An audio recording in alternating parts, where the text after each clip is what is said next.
մեր տրամաբանությունը խաղաղություն կառուցելու կոնֆլիկտային տրամաբանությունից պետք է դուրս գա եւ մենք այո համաձայնվել ենք սահմանի երկայնքով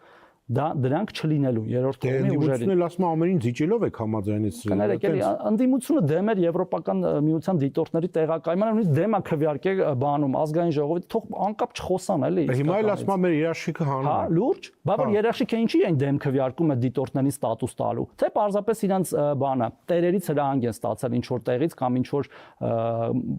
մայրաքաղաքից, կամ ուզում են նորից տորպեդահարեն խաղաղության process-ը։ Դե այդ շատ ծիծաղալու է։ Ես որ տեսնում եմ ընդդիմության հեծեցալի գրառումները եվրոդիտորդների մասին, ծիծաղդ գալիս է, որովհետև իրանք ասում են, որ դրանք թշնամիներ են, հետախուզում են, ես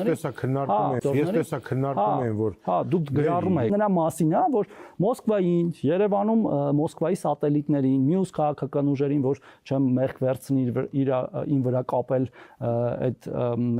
կենտրոնների հետ, պարզապես պետք չի, որ խաղաղության համաձայնագիրը ստորագրվի։ Մեխը այստեղ է, հասկանում եք, եւ խաղաղություն լինի, որտեղ իրանց հացը կտրվում է, հասկանում եք, երբ որ չկա կոնֆլիկտ, իրանք չունեն ասելիք։ Այստեղ է, մեխը այստեղ է ամեն ինչի։ Իրանք ուզում են կոնֆլիկտի հարատևության վրա տաքացնել իրենց ձեռքերը, անկախ նրանից որ մեր երկիրը դրա պատճառով կթուլանա, կարող է լինի նոր պատերազմ, նոր կորուստներով եւ զոհերով, բայց իրանք մնան բան, էլի, քաղաքական թատերաբեմում։ Մենք էլ ասում ենք, չէ, վերջ,